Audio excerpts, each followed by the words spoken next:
25 novembre 2017. Anchovy, en Jamaïque. Une petite ville située en périphérie des lieux touristiques de Montego Bay. Desiree Gibbon headed to the Caribbean to spend time with family and earn some money, but a short time into her stay, she was murdered. Lorsqu'une jeune femme pleine de charisme est retrouvée morte, c'est le monde qui s'écroule pour sa famille. Désirée me disait tout. Dès qu'elle sortait, je savais ce qu'elle allait faire, où elle allait et avec qui. Elle n'avait pas de secret. Alors j'ai du mal à imaginer ce qui a pu se passer. Desiree Gibbon a grandi dans le quartier de Queens, à New York. Ses amis et sa famille l'adoraient. C'était une enfant parfaite, je sais pas comment le dire autrement. Depuis son plus jeune âge. Désirée était incroyable. C'était une personne pétillante, remplie de joie. My first poem was actually published when I was in the 5th grade, and it went a little something like this. The Boston Massacre starts it all. The American patriots stand proud and tall. Independence is won. The colonists are free. J'adorais son rire. Très communicatif. C'était assez impressionnant et il suffisait qu'elle entre quelque part pour illuminer la pièce. Elle était incroyablement avenante et c'était très facile de s'entendre avec elle. Elle savait comment s'y prendre pour mettre tout le monde à l'aise. Dotée d'une beauté naturelle, Desiree a commencé très tôt à travailler en tant que mannequin. Elle a commencé à apparaître dans les magazines dès l'âge de 4 ans. Elle a participé à plusieurs concours de beauté. Elle a été candidate à l'élection de Miss New York. Ce n'est qu'ensuite qu'elle a trouvé sa vraie passion. En grandissant, elle s'est rendue compte qu'elle avait envie de passer de l'autre côté de l'appareil photo. Au bout d'un moment, elle m'a dit avoir envie de réaliser des documentaires. Elle était passionnée. Elle adorait l'idée de voyager pour visiter d'autres pays et filmer les populations locales. Son père est noir, il vient de Jamaïque. Moi, je suis allemande. Désirée savait s'intégrer dans n'importe quel milieu. Elle adorait raconter des histoires. En fait, elle avait prévu de suivre une formation cinématographique en Europe. Octobre 2017. Âgée de 26 ans, Desiree décide de partir un mois en Jamaïque dans l'espoir de trouver un travail qui l'aiderait à financer ses études. Elle se sent chez elle en Jamaïque. C'est comme une deuxième maison. Elle adorait cette île. Elle adorait ses habitants. Les parents de Désirée étaient gérants d'un bed and breakfast à Montego Bay. Elle y passait souvent l'été avec sa grand-mère. Très charismatique, Desiree n'a jamais rencontré de difficultés pour se faire des amis une fois sur l'île. Et ce voyage ne fait pas exception à la règle. Parfois, elle rencontrait quelqu'un pour la toute première fois, et au bout de 5 minutes, la conversation était devenue tellement fluide qu'on aurait pu penser qu'ils se connaissaient depuis toujours. Pendant son séjour en Jamaïque, elle a tissé des liens avec plusieurs personnes.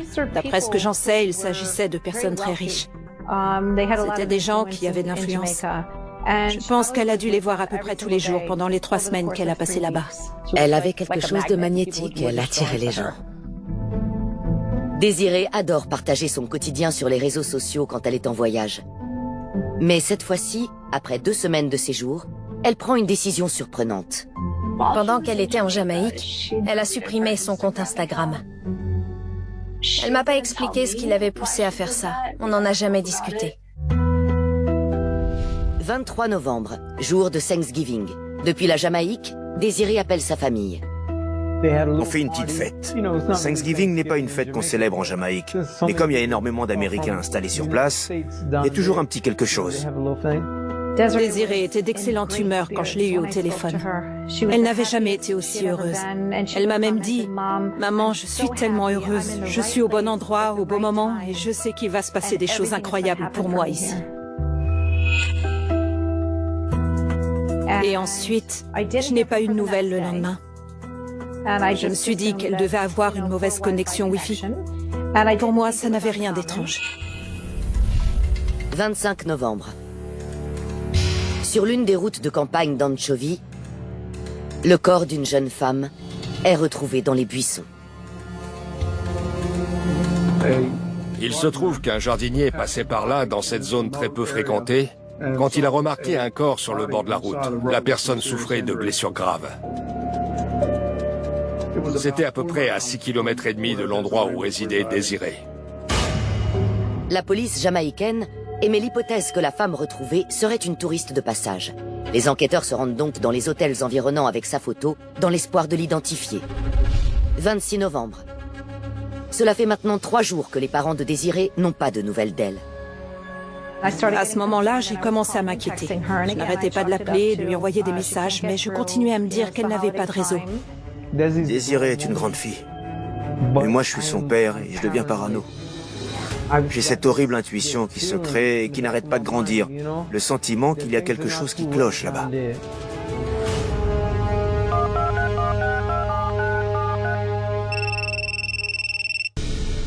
Je crois que c'était un lundi matin. Je reçois un appel de ma mère. Et elle est en larmes, effondrée. Moi, je me demande ce qui peut bien se passer. J'arrive pas à comprendre un mot de ce qu'elle me raconte. Et là, elle dit, ils ont tué Désirée.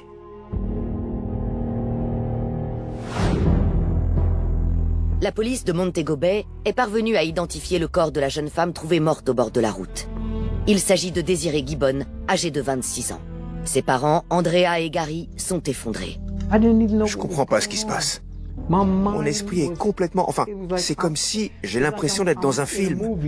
On dirait que je regarde les choses se passer de l'extérieur. Je suis perdu, je sais pas, je perds complètement la tête. Je n'imagine pas une seconde que quelqu'un puisse vouloir faire du mal à Désirée et encore moins qu'on puisse la tuer. J'étais à la maison et j'ai répondu au téléphone. C'était ma sœur et là, elle m'a dit que...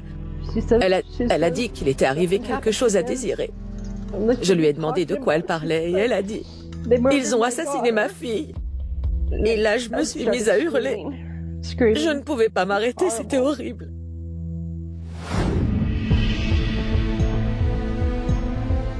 Un journaliste basé en Jamaïque a pris contact avec le Daily News à New York pour leur dire qu'une Américaine avait été tuée en Jamaïque et que personne ne faisait rien. On aurait dit qu'ils voulaient enterrer l'affaire.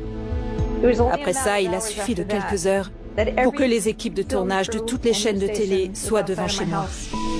The family of model and aspiring filmmaker Desiree Gibbon is in their Queens home without closure. The 26-year-old's body is 1,500 miles away in Jamaica, where she was found murdered Saturday in a small town outside the resort her grandmother owns in Montego Bay.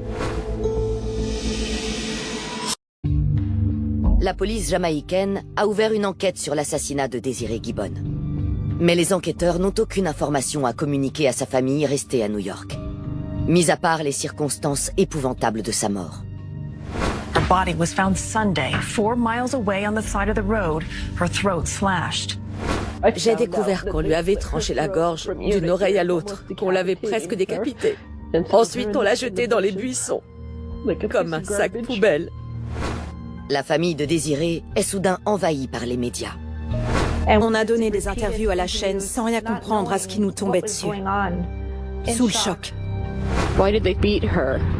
Why did they slit her throat? Why? Why? The family is going down to the island tomorrow to try and get some answers and to try to bring Desiree home. 2 décembre 2017. Gary et Andrea, les parents de Désirée, atterrissent à Montego Bay et se rendent directement au commissariat. La police se comportait bizarrement. Ils refusaient de nous conduire sur la scène de crime. Sans explication, ils nous disaient qu'on devrait attendre longtemps avant de voir notre fille. Rien ne se passait normalement. Rien du tout. L'oncle de Désirée, qui gère le bed and breakfast où elle logeait, se rend plus utile que la police. Grâce à l'oncle de Désirée, on a réussi à récupérer certaines des images de vidéosurveillance du bed and breakfast. Sur cette vidéo, on voit les derniers moments de Désirée avant sa disparition. On la voit marcher dans le couloir, puis faire demi-tour et retourner dans sa chambre. Elle portait des vêtements décontractés. Elle avait un short très court, un crop top, des claquettes. On n'aurait pas dit qu'elle avait prévu de quitter le bed and breakfast. Encore moins pour aller en ville ou en boîte.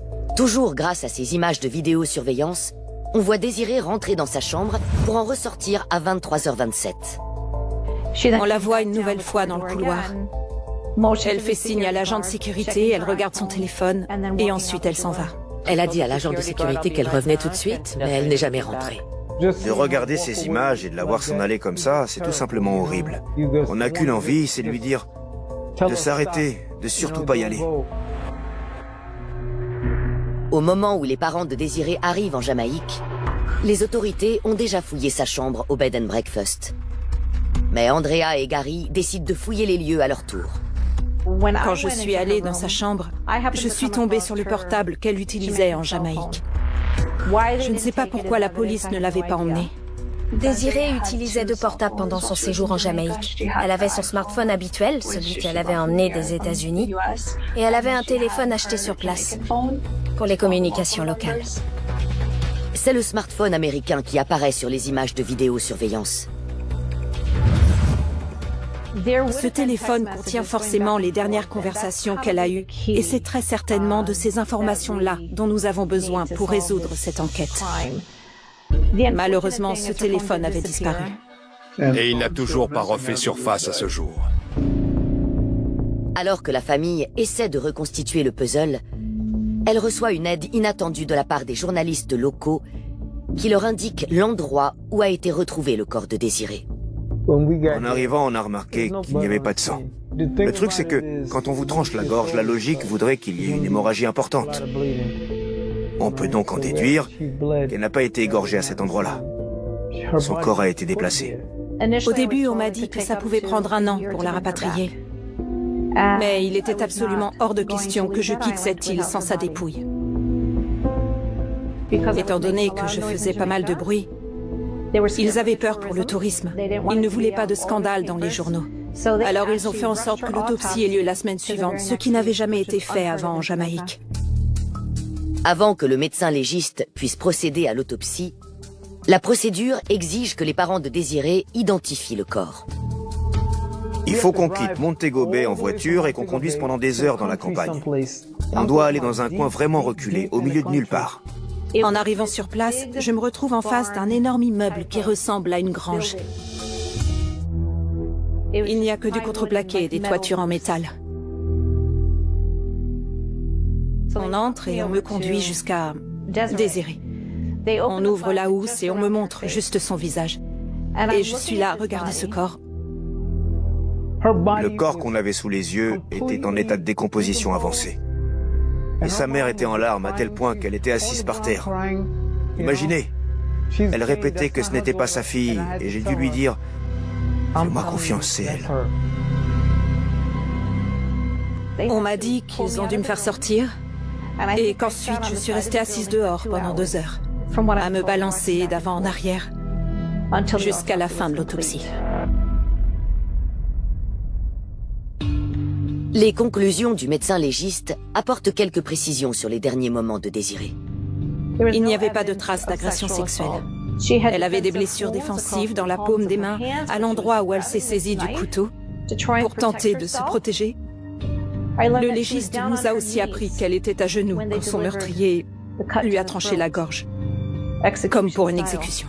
La grand-mère de Désirée nous a dit qu'en Jamaïque, quand on vous tranche la gorge, c'est pour vous faire taire. Je ne vois pas à quel sujet on pourrait vouloir faire taire Désirée. Je ne sais pas.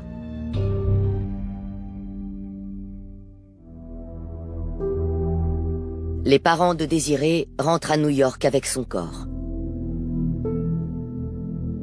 Le 23 décembre, ils organisent les obsèques de leur fille.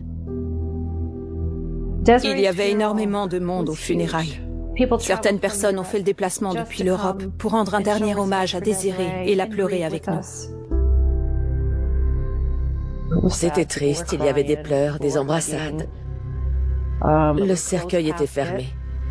Je n'ai pas pu la voir une dernière fois. Après avoir pu pleurer la disparition de Désirée, sa famille continue d'être frustrée par l'avancement de l'enquête sur son assassinat. Les officiers de police qui travaillaient sur l'affaire disaient à ma sœur qu'elle devait se calmer. Elle les appelait tous les jours. Elle leur laissait des messages. Ils ne rappelaient jamais. Il faut bien dire ce qui est. Ils ne faisaient absolument rien. On aurait dit qu'on s'était lancé dans une bataille perdue d'avance. Vous imaginez ? Notre enfant a été tué, assassiné, massacré, presque décapité, et il se comportait comme si on les dérangeait.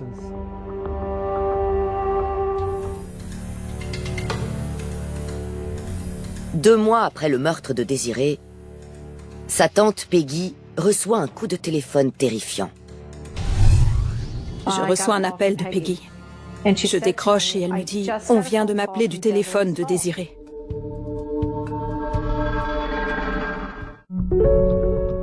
L'un des 2 téléphones portables de Désiré Gibbon a été retrouvé dans sa chambre d'hôtel en Jamaïque peu après sa mort. Le second téléphone était resté introuvable. Jusqu'à maintenant. J'ai reçu un coup de téléphone 2 mois après qu'elle a été tuée. J'ai vu Désiré s'afficher sur l'écran de mon téléphone. C'était un dimanche après-midi à 17h43. J'ai décroché et je n'ai pas arrêté de dire « Allô, allô ?» Personne ne me répondait, alors j'ai dit « S'il vous plaît, si vous avez des informations sur Désiré, dites-nous ce que vous savez. » J'entendais quelqu'un respirer. Ensuite, la personne a raccroché. Le numéro de téléphone est celui du smartphone perdu que Désiré avait sur elle le soir où elle a été assassinée.